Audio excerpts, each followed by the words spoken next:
Hello students, this is BSI academy classes. BSI academy के इस online platform पर आप सभी का एक बार फिर से बहुत सारा स्वागत है।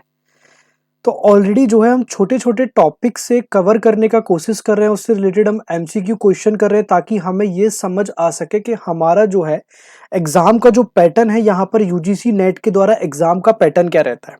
ठीक है, आज आप लोगों के लिए मैंने यूनिट 6 स्टार्ट करी है, जो लाइब्रेरी एंड इंफॉर्मेशन साइंस में मैनेजमेंट से रिलेटेड यूनिट है।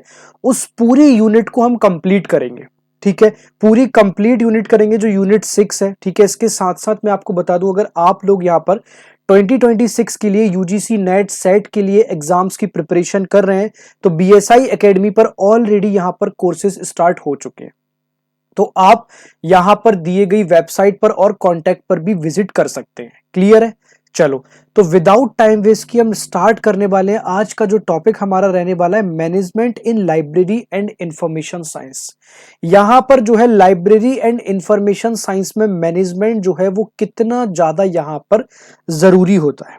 ठीक है, अगर आसान भाषा में समझाऊं दोस्तों तो मैनेजमेंट है क्या? Management means what we things getting done by others. आप किसी से, ठीक है, किसी उद्देश्य से काम कराने के लिए किसी दूसरों से किस तरीके से वो मैनेजमेंट के माध्यम से आप काम करा सकते हैं। ठीक है, अब मैनेजमेंट में कई सारी चीजें यहां पर इंक्लूड होती हैं, जैसे कि प्लानिंग हो गया, प्लानिंग वर्क हो गया, ऑर्गेनाइजिंग पीपल हो गया, हमें पीपल का ऑर्गेनाइजेशन करना पड़ता है।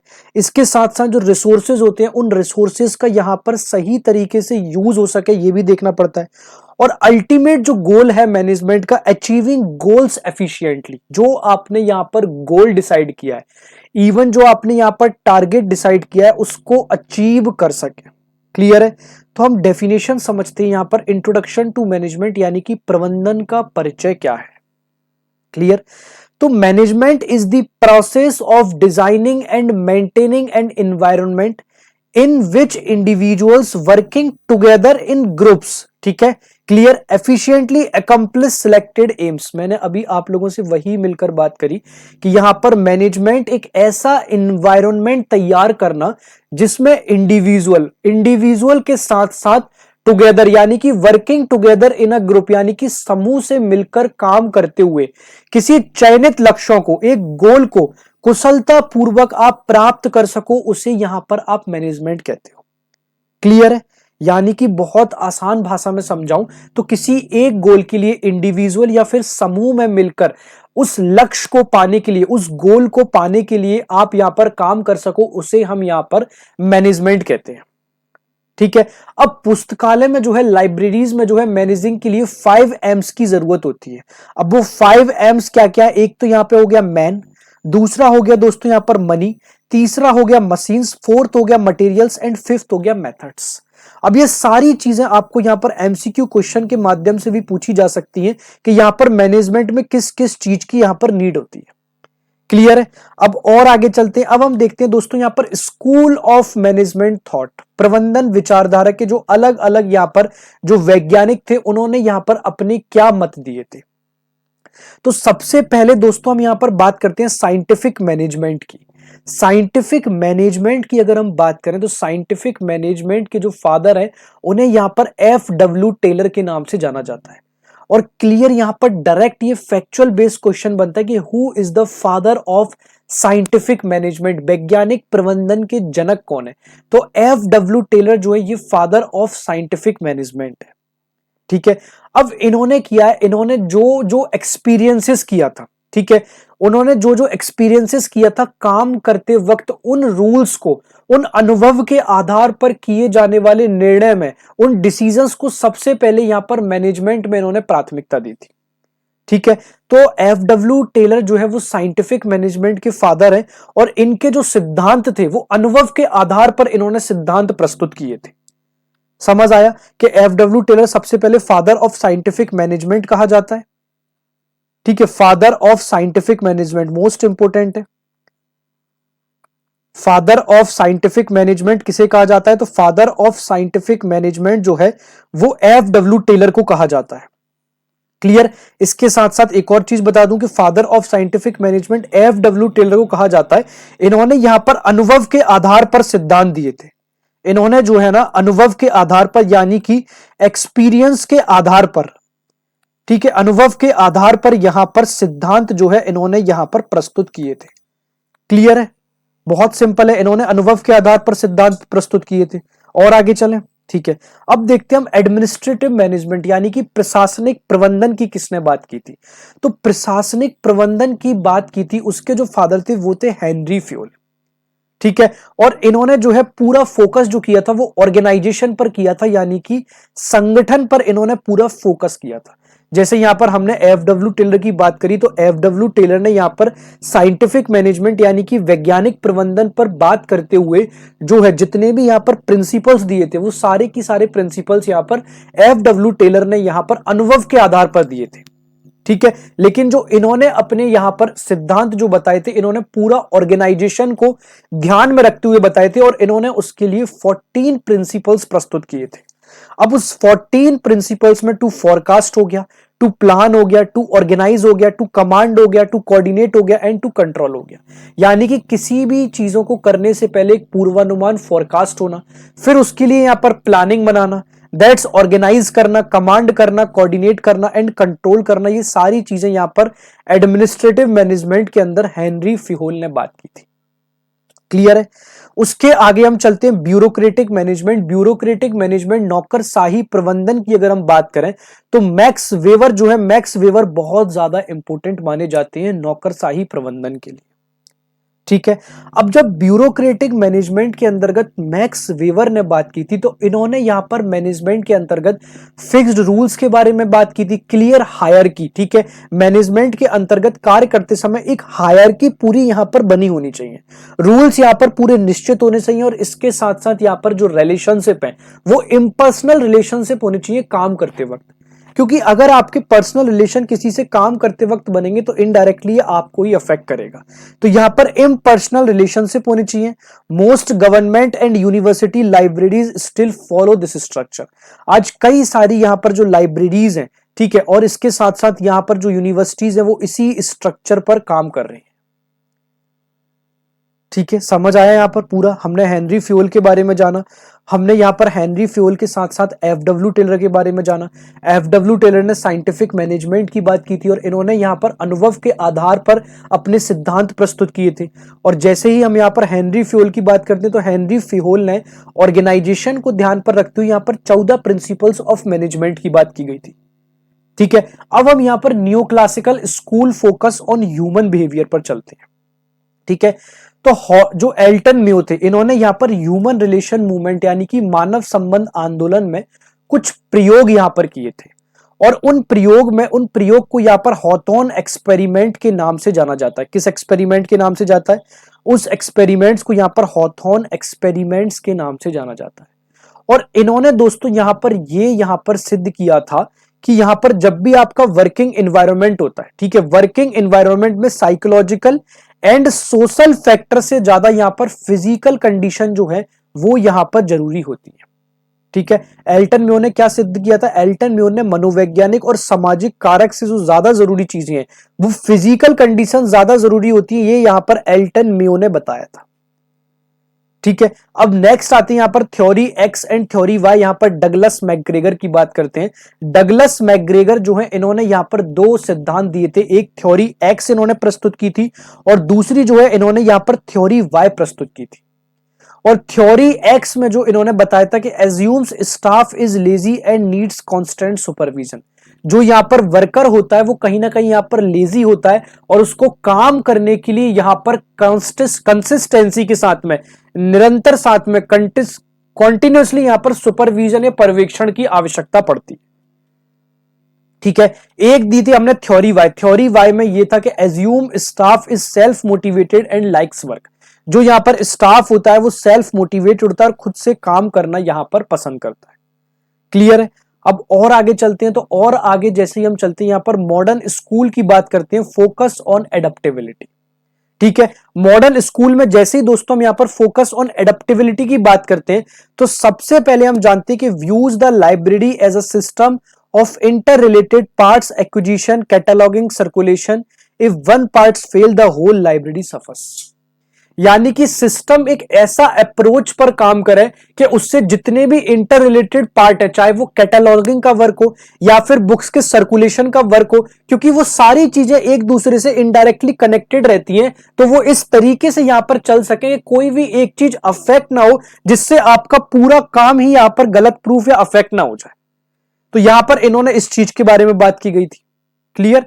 अब और आगे चलते हैं। अब हम देखते हैं यहां पर कॉन्टिंजेंसी अप्रोच यानी कि आकस्मिक दृष्टिकोण। ठीक है, आकस्मिक दृष्टिकोण में हम देखते हैं तो claims there is no one best way to manage the style depends on the situation managing a crisis versus routine work. मानता है कि प्रबंधन कोई एक सर्वोत्तम तरीका नहीं है, शैली स्थिति पर निर्भर करती है।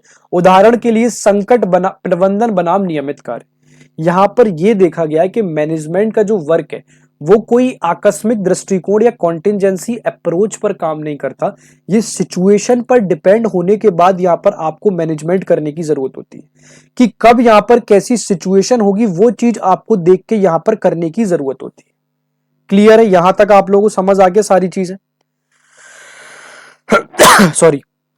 और आगे चलें, और आगे हम बात करते हैं प्रिंसिपल्स ऑफ मैनेजमेंट। यहां पर हेनरी फ्योल ने प्रिंसिपल ऑफ मैनेजमेंट ने 14 सिद्धांत बताए थे। अब हम ये देखते हैं कि ये सिद्धांत जो है पुस्तकालय पर कैसे लागू होते हैं।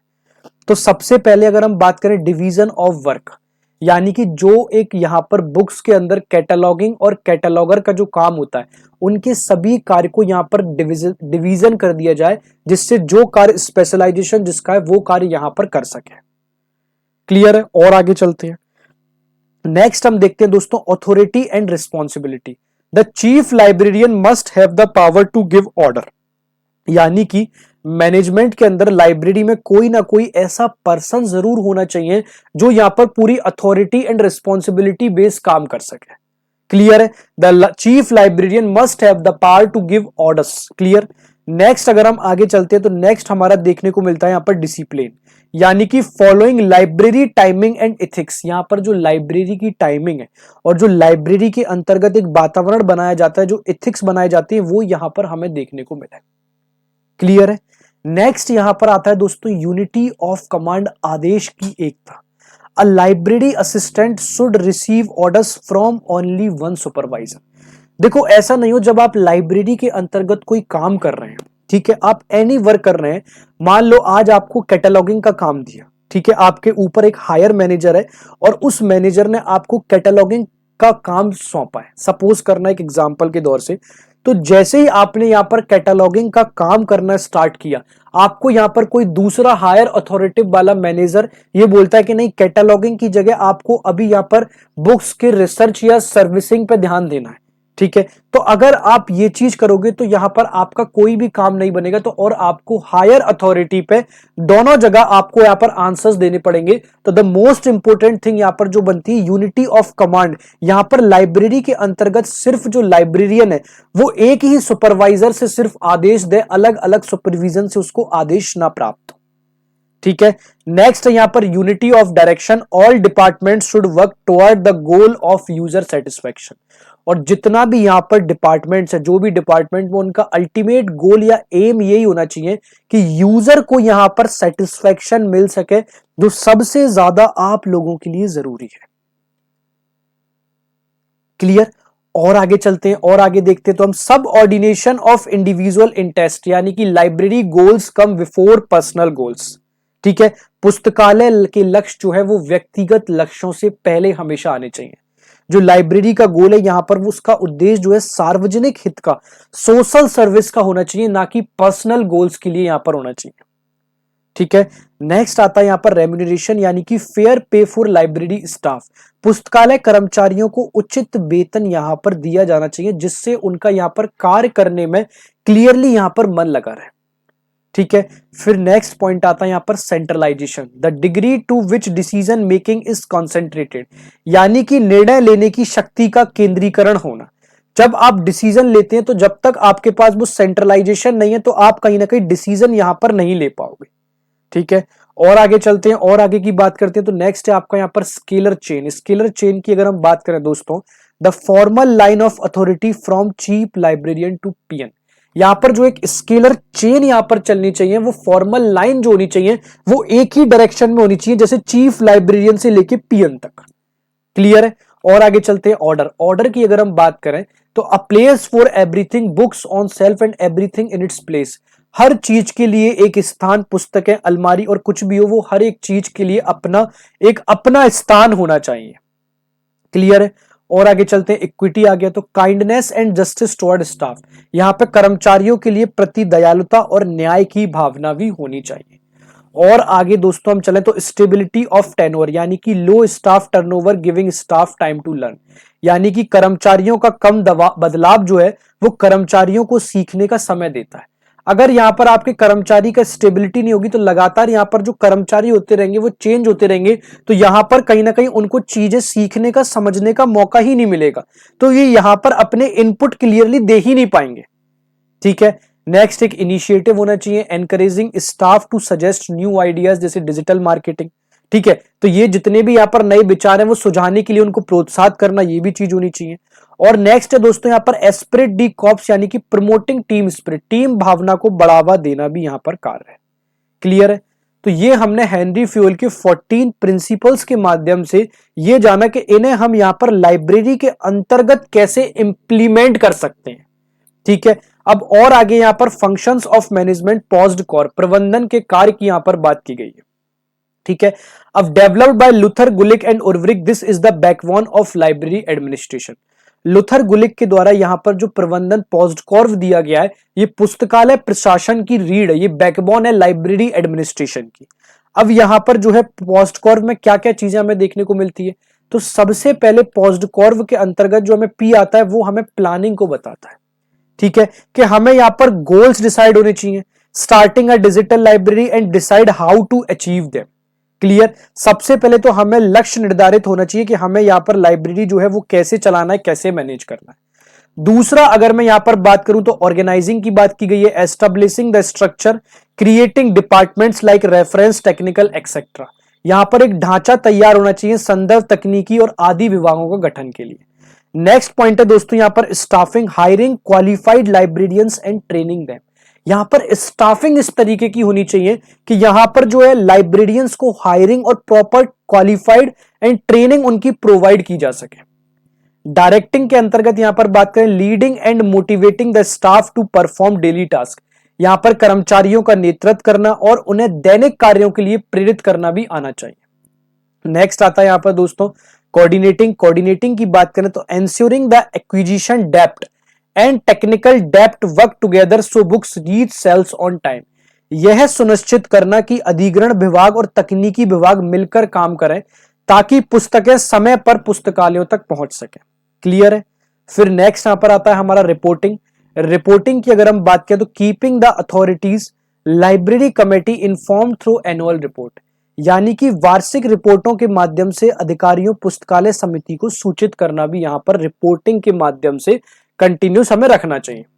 फिर नेक्स्ट आता है यहां पर बजटिंग। बजटिंग की बात करें तो financial planning, accounting and fiscal control जो है ये लाइब्रेरी के अंतर्गत क्लियरली आपको होना ही होना चाहिए। ठीक है? तो हमने ये पॉस्ट कॉर, लुथर, गुलिक ने जो यहाँ पर लाइब्रेरी एडमिनिस्ट्रेशन के अंतर्गत यहाँ पर जो बैकबोन के बारे में बात की गई थी, वो बैकबोन के बारे में भी हमने क्लियर समझ लिया। अब हम लाइब्रेरी के अंतर्गत कुछ एग्जाम क्वेश्चन के लिए बहुत इंपॉर्टेंट जो है वो डिस्कस करने वाले हैं। जैसे पहला है हमारा, who is considered the father of scientific management, यानी कि वैज्ञानिक प्रबंधन का जनक जो है किसे माना जाता है। अभी हमने डिस्कस करा यहाँ पर जो F.W. टेलर थे, इन्हें यहाँ पर फादर ऑफ साइंटिफिक मैनेजमेंट कहा जाता है और इन्होंने यहाँ पर अपने एक्सपेरिमेंट के आधार पर प्रयोग दिए थे। ठीक है? फिर नेक्स्ट है दोस्तों यहाँ पर in the acronym POSDCORB what does the letter R stand for. अभी हमने देखा था जो पॉज्ड कॉर्व है इसे यहाँ पर लुथर एंड गुलिक के द्वारा प्रस्तुत किया गया था और यह जो है ये लाइब्रेरी एडमिनिस्ट्रेशन की कहीं ना कहीं पर बैकबोन मानी जाती है। यह जो है ना ये लाइब्रेरी एडमिनिस्ट्रेशन की बैकबोन मानी जाती है, ये भी आपको यहाँ पर ध्यान देने वाली बात है। ये लाइब्रेरी एडमिनिस्ट्रेशन की बैकबोन मानी जाती है और यहाँ पर जो आर का तात्पर्य वो है यहाँ पर दोस्तों रिपोर्टिंग तात्पर्य है। क्लियर है? और आगे चलते हैं, हम क्वेश्चन नंबर 3 डिस्कस करते हैं। The 14 principles of management were propounded by. प्रबंधन के 14 सिद्धांतों का प्रतिपादन जो है वो किसके द्वारा किया गया था? अभी हमने देखा जो 14 प्रिंसिपल्स ऑफ मैनेजमेंट जो दिए थे, यहां पर जो 14 प्रिंसिपल्स हैं, 14 प्रिंसिपल्स ऑफ मैनेजमेंट सर्वप्रथम दोस्तों हेनरी फियोल के द्वारा दिए गए थे। किसके द्वारा दिए गए थे? तो 14 प्रिंसिपल्स ऑफ मैनेजमेंट हेनरी फियोल के द्वारा दिए गए थे और इन्होंने यहां पर ऑर्गेनाइजेशन को ध्यान में रखते हुए बात की गई थी। क्लियर है? और आगे चलते हैं, हम क्वेश्चन नंबर 4 डिसाइड करते हैं कि यूनिटी ऑफ कमांड मींस, यहां पे आदेश की एकता का क्या अर्थ है? क्लियर है? अब हम आदेश की एकता की अगर हम यहां पर बात करें तो यूनिटी ऑफ कमांड की यहां पर बात करते हैं दोस्तों, तो यहां पर है employee should receive order from only one supervisor, कर्मचारियों को केवल एक वरिष्ठ से आदेश ही मिलना चाहिए। क्वेश्चन नंबर 5 की बात करते हैं, the Hawthorne experiment gave birth to which school of management, जो हॉथॉर्न प्रयोग ने प्रबंधन के किस विचारधारा को यहां पर जन्म देने का काम किया था? ठीक है, तो हॉथॉर्न एक्सपेरिमेंट में हमने बहुत अच्छे से समझा कि हॉथॉर्न एक्सपेरिमेंट की जैसी बात आई थी तो यहां पर एल्टन मेयो को हमने याद किया था। तो एल्टन मेयो जो थे, इन्होंने यहां पर ह्यूमन रिलेशन स्कूल्स यानी कि मानवीय संबंध विचारधारा के बारे में यहां पर बात की गई थी। क्लियर है? क्वेश्चन नंबर 6 डिस्कस करते हैं, which function of management involves hiring and training library staff. ठीक है, प्रबंधन के किस कार्य में पुस्तकालय कर्मचारियों की नियुक्ति और प्रशिक्षण शामिल है?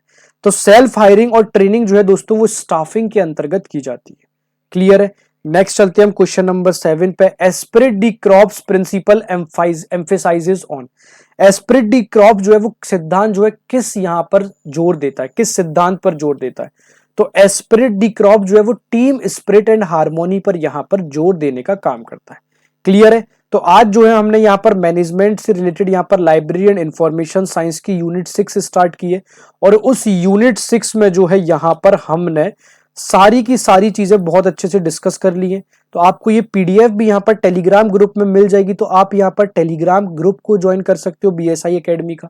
और अगर आप यहाँ पर इसके साथ साथ अगर आप किसी भी कोर्सेज की तैयारी कर रहे हैं जैसे यूजीसी नेट सेट, तो यहाँ पर बीएसआई एकेडमी के द्वारा कोर्सेज ऑलरेडी स्टार्ट है, तो आप जाकर वहां पर विजिट कर सकते हैं और दिए गए कॉन्टैक्ट पर क्वेरी के लिए आप बात कर सकते हैं। तो बाय बाय क्लास, जय हिंद, टेक।